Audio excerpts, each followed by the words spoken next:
2013 पासून मुंबई पोलीसमध्ये निर्भया पथक आहे, जे की फक्त महिलांसाठी 24/7 अवेलेबल असतं. 24 तास म्हणजे माहिती आहे आपल्याला, अगदी रात्री 12 ते सकाळच्या पहाटेच्या 6 वाजेपर्यंत. त्या वेळेमध्ये सुद्धा मी कसं सांगू पोलिसांना किंवा मी कसं घराच्या बाहेर पडू हा विचार मनात आणायचा नाही. डायरेक्ट 100 नंबर 103 नंबरला फोन करायचा. तुम्ही जिथं कुठेही असाल, पोलीस गाडी तिथं येणार. मुंबई पोलीस खूप अलर्ट आहे. तुम्ही भांडणं वगैरे केल्यानंतर कॉल करत असाल, गाडी येते ना कोणी केलं का नाही फोन, बरेच कॉल करतात. तर तुम्ही असंही तुम्हाला कधी अडचण असेल तर तुम्ही फोन केला तर गाडी येणार, किंवा तुम्हाला शक्य असेल तर तुम्ही पोलीस स्टेशनला येऊ शकता. ठीक आहे. तर आता तुम्हाला मी थोडक्यात एक केसेस सांगते आणि त्याचे लॉ पण सांगते की आपल्यासाठी IPC मध्ये काय काय प्रोव्हिजन केलेले आहेत. आपल्याला जर कोणी छेडछाड वगैरे काढली आपली, आपण आता भाजी वगैरे आणायला जातो, किती जणांनी असं एक्सपिरियन्स केला, आपल्याला हात लावून गेला, इकडे तिकडे कोणीतरी हात लावतात ना, सगळ्यांना लावतात. आम्ही पण सिव्हिल ड्रेसवरती असतो तेव्हा एक्सपिरियन्स केलेले आहेत. पण तुम्ही कोणी विचारलं का की तू का केलं असं? तो सॉरी बोलतो, निघून जातो. तुम्ही विचारलं का केलंस? त्याला घेतलं चौकात, 4 लोकांना गोळा केलं? नाही केलं, नाही करत आपण. आपल्याला कुठं तेवढा वेळ आहे.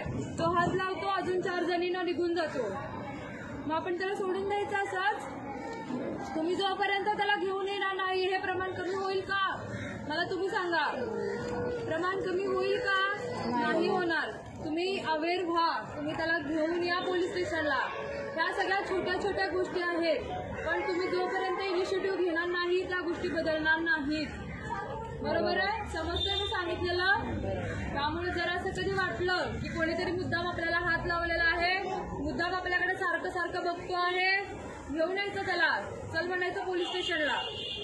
ठीक आहे. किंवा आता एक एक्झाम्पल सांगते. भाजी आणायला एक गेली होती महिला, ती म्हणते की टोमॅटो कसे आहेत, तर त्यानंतर तो म्हणतो, म्हणजे त्याने किंमत वगैरे सांगितली, पण ती बोलते नरम आहेत थोडे, जरा कडक दाखव. मग तो त्याच्या सोबत जो मित्र होता त्याला म्हणतो की कडक पाहिजे त्यांना भाजून, म्हणून तो हसतो त्यांच्याकडे बघून. मुलींना भाषा समजते नाही, तिनं मग त्या लँग्वेज वरती त्यांनी हसून म्हणजे कमेंट करून हसले ते. तिनं सरळ त्याला घेऊन आली पोलीस स्टेशनला. त्याला बघितलं आम्ही काय करायचं ते. मग ह्या छोट्या छोट्या गोष्टी आहेत, जोपर्यंत तुम्ही पुढाकार घेणार नाही हे प्रमाण कमी होणार नाही. ठीक आहे. तर हे झालं 354 कायद्याअंतर्गत येतं हे. आता हे आपल्या काही महिला कामावरती जात असतील, आपण कामाच्या ठिकाणी जातो किंवा घरी येताना इकडे तिकडे जाताना जर एखादी व्यक्ती मला सारखं जाणवते, मी जिथं जाते माझ्या मागे मागे येते, असं होतं ना. एखाद्या व्यक्तीला आपण आवडत असेल तर आपला पाठलाग करणार सारखं सारखं. खास करून मुली ज्या 15 ते 20 वर्षाच्या वगैरे आहेत, सारखं त्यांच्या मागे मागे जायचं तर छान दिसते म्हणून, किंवा तिला बोलण्याचा प्रयत्न करायचा, तू छान दिसतेस, तुझ्याशी मैत्री करायची आहे. शाळेतली मुली सुद्धा. त्यामुळे आपण आपल्या मुलांकडे जास्त लक्ष द्यायचं. ते घरी आल्यानंतर काय काय करतात आणि त्यांची संगत कशी आहे, ते कोणाकोणाच्या सोबत असतात, त्यांचं फ्रेंड सर्कल कुठलं आहे. बरोबर आहे? पटते मी सांगितलेलं? आपली खास करून मुलगी सुद्धा काय करते, कोणासोबत बोलते का, बोलण्याबद्दल दुमत नाहीये, पण मुली काय करतात हे तुम्हाला थोडक्यात सांगते.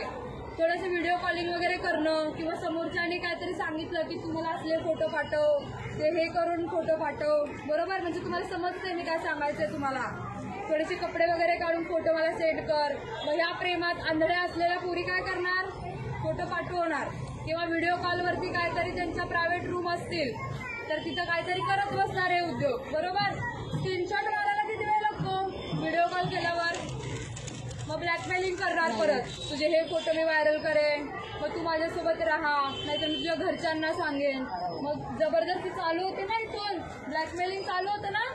एक्सपिरियन्स केला असेल कोणीतरी किंवा ऐकलं असेल, आजूबाजू कधीतरी घडलेलं होतं. खूप केसेस येतात या. त्यामुळे आपण चान्सेस नाही द्यायचा समोरच्या व्यक्तीला. खास करून आपल्या मुलींना तुम्ही सांगा की फ्रेंडशिप असते, फ्रेंडशिपपर्यंत राहा, पण प्रत्येक गोष्टीला एक वय आहे. बरोबर? मुली आताच्या काय करतात, किंवा मुलं सुद्धा 18 वर्षाची वाट बघायची, पळून जाऊन लग्न करायचं. बरोबर ना? आणि लग्नानंतर 1 वर्षाच्या तीच मुलगी येणार आपल्याकडे की आई बाबा मला त्याच्यासोबत काय राहायचंय. ती जी मुलगी पळून जाताना म्हणते पोलीस स्टेशनला येऊन की माझ्या आई वडिलांपासून धोका आहे, मला या मुलासोबत राहायचंय. बरोबर? असेच करतात मुली. मला आई वडिलांसोबत नाही राहायचंय, मला ह्या मुलासोबत राहायचंय. आम्ही बघितलेलं आहे, असं येऊन स्टेटमेंट देतात. आणि मला आणि माझ्या नवऱ्याला माझ्या आई वडिलांपासून धोका आहे. ज्या आई वडिलांनी तुम्हाला जन्म दिला, मोठं केलं, त्यांच्यापासून तुम्ही धोका आहे म्हणून सांगता. आणि 1 वर्षाच्या त्याच येणार की हा शिवीगाळ करतो, मारहाण करतो, मला याच्यासोबत राहायचं नाहीये. बरोबर? हे कशामुळे घडतं सगळं? मॅच्युरिटी नसते, आयुष्य बरबाद करून घेतलं. बरोबर? त्यामुळं मुलींना सांगायचं की तू जोपर्यंत स्वतःच्या पायावरती उभी राहत नाही, तुला लव्ह मॅरेज करायचंय ना, आम्ही करून देतो, पण तू स्वतःच्या पायावरती उभी राहा. तू जिथं म्हणशील तिथं लग्न करून देऊ. ते पळून जाण्यापेक्षा हे चांगलं आहे. बरोबर आहे? समजतंय? तर ह्या गोष्टी आहेत, थोड्या थोड्या तुम्ही लक्ष द्या. आणि आपल्या मुलांच्या सोबत आणि मुलींच्या सोबत आपण ॲज अ फ्रेंड म्हणून राहायचं. आई वडील जे जे इथं आहेत, वडिलांनी सुद्धा, म्हणजे जे पुरुष मंडळ आहे त्यांनी सुद्धा, की आपण ॲज अ फ्रेंड म्हणून त्यांना ट्रीट केलो आणि त्यांना समजून सांगण्याचा जेवढा प्रयत्न करू, त्या गोष्टी चांगल्या आहेत. त्या अभ्यास करत नाही म्हणून आपण ओरडा करतो, बरोबर आहे, पण तो पण एका लिमिटपर्यंत केला पाहिजे. नाहीतर त्यांचा इगो हर्ट होणार, मी घर सोडून जातो, मी घर सोडून जाते, नाहीतर स्वतःचं काहीतरी करून घेणार. मग सुसाईड खूप सोपा मार्ग असतो. बरोबर?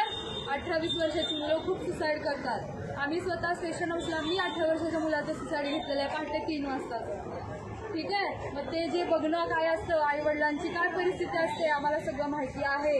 त्यामुळे थोडंसं त्यांना समजून सांगा, अभ्यास आता नाही करायचा आहे, ठीक आहे, राहू दे, नको करूस, थोडा वेळ खेळ, पण त्याच्यानंतर कर. ठीक आहे? हे थोडंसं आपण बोलायला शिकायचं आहे. आणि मोबाईलवर